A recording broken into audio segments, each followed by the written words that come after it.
हरे कृष्ण कृष्ण कृष्ण हरे हरे, हरे राम राम राम हरे हरे. राधे कृष्ण राधे कृष्ण. आज मी आपल्यासाठी भगवद्गीता जशी आहे तशी या पुस्तकातील पुढील विवरण घेऊन आलेले आहे. हरे कृष्ण कृष्ण कृष्ण हरे हरे, हरे राम राम राम हरे हरे. माझा हा चॅनल सुरू करण्याचा एकच उद्देश होता की ज्या लोकांना लिहिता वाचता येत नाही किंवा ज्यांच्याकडे वेळ नाही त्या लोकांपर्यंत हा व्हिडिओ नक्कीच पोहोचून त्यांच्या ज्ञानामध्ये वृद्धी होऊ दे.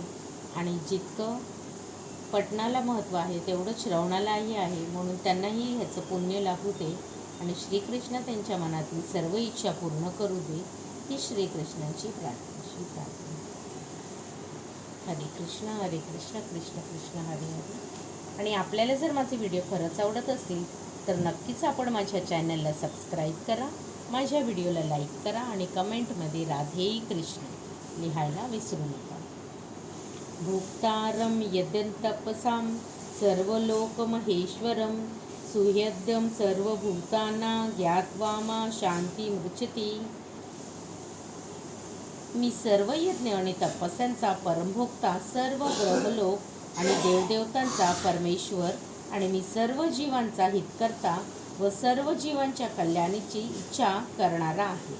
हे जाणून माझे पूर्ण ज्ञान असणारा सांसारिक दुःखांपासून शांती प्राप्त करतो. तात्पर्य: मायाशक्तीच्या कचाट्यात सापडलेले सर्व बद्ध जीव या भौतिक जगतात शांती प्राप्त करण्यासाठी अत्यंत उत्सुक असतात, परंतु भगवद्गीतेच्या या श्लोकामध्ये वर्णन दिलेले शांतीचे सूत्र त्यांना माहीत नाही.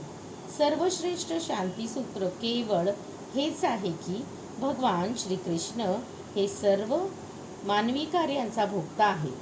सर्व काही भगवंतांच्या दिव्य सेवेमध्ये अर्पण केले पाहिजे, कारण हे सर्व ग्रहलोकांचे आणि त्यामधील देवदेवतांचे अधिपती आहे. त्यांच्याहून श्रेष्ठ कोणीही नाही. देवदेवतांमधील सर्वश्रेष्ठ ब्रह्मदेव आणि शंकर यांच्यापेक्षाही भगवंत श्रेष्ठ आहे. वेदांमध्ये श्वेताश्वतर भगवंतांचे वर्णन तमीश्वराणां परम महेश्वरम म्हणून करण्यात आले आहे. मायेच्या प्रभावाखाली जीव आपल्या दृश्य असणाऱ्या सर्व गोष्टीचा भोक्ता बनण्याचा प्रयत्न करीत आहे, परंतु वस्तुतः ते भगवंतांच्या भौतिक शक्तीच्या वर्चस्वाखाली असतात. भगवंत हे प्रकृतीचे स्वामी आहेत आणि बद्ध जीव हे भौतिक प्रकृतीच्या कठोर नियमांचे अधीन आहेत.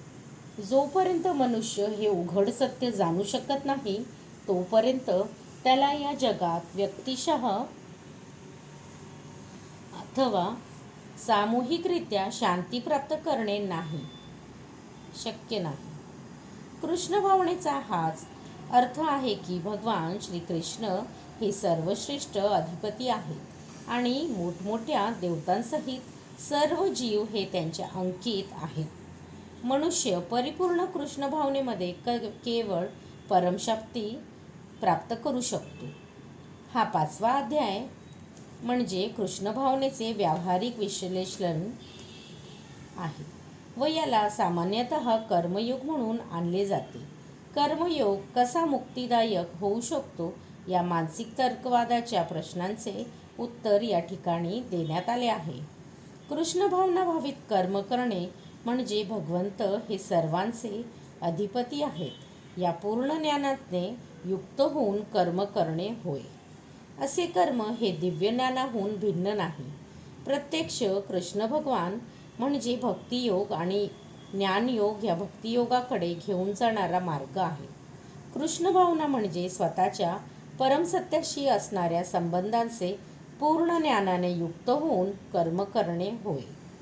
या भावनेची परिपूर्णता म्हणजे श्रीकृष्णांच्या किंवा पुरुषोत्तम श्री भगवंतांच्या संपूर्ण ज्ञान होय. विशुद्ध जीव हा भगवंतांचा अंश या नात्याने त्याचा शाश्वत सेवक असतो. मायेवर प्रभुत्व गाजविण्याच्या इच्छेमुळे तो मायेच्या संपर्कामध्ये येतो आणि हीच गोष्ट त्याच्या अनेक दुःखास कारणीभूत असते. जोपर्यंत तो भौतिक प्रकृतीशी संबंधित आहे तोपर्यंत त्याला आपल्या भौतिक गरजा भागविण्यासाठी कर्म करावेच लागते. तथापि भौतिक प्रकृतीच्या आधिपत्याखाली असतानाही कृष्ण भावना त्याला आध्यात्मिक जीवनाप्रत उन्नत करते. कारण कृष्ण भावना म्हणजे भौतिक जगतामध्ये साधनेद्वारे आध्यात्मिक अस्तित्वासाठी जागृती करणे होय. जितक्या प्रमाणात मनुष्य प्रगती करतो तितक्या प्रमाणात तो भौतिक प्रकृतीच्या तावडीतून सुटतो. भगवंत कोणाच्याही बाबतीत पक्षपात करत नाही. सर्व काही मनुष्याच्या कृष्ण भावनेतील कर्तव्याचे व्यावहारिक आचरणावर अवलंबून असते. यापासून त्याला सर्व प्रकारचे इंद्रिये संयमित करण्यास आणि काम आणि क्रोधावर विजय मिळविण्यास मदत होते. उपरोक्त विकारांना नियंत्रित करून जो कृष्ण भावनेमध्ये दृढ राहतो तो वास्तविकपणे दिव्य स्थिती किंवा ब्रह्मनिर्वाणामध्ये राहतो.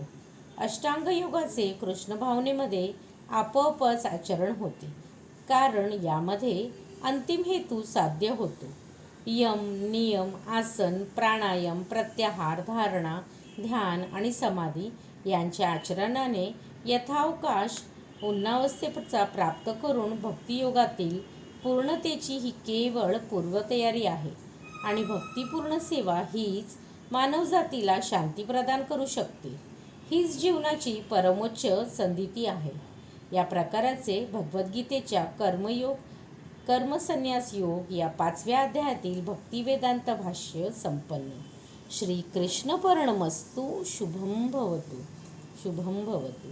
हरे कृष्ण कृष्ण कृष्ण हरे हरे, हरे राम हरे राम, राधे राधे राधे.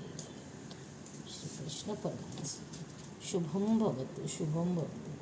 हरे कृष्ण कृष्ण कृष्ण हरे हरे, हरे राम राम राम हरे हरे.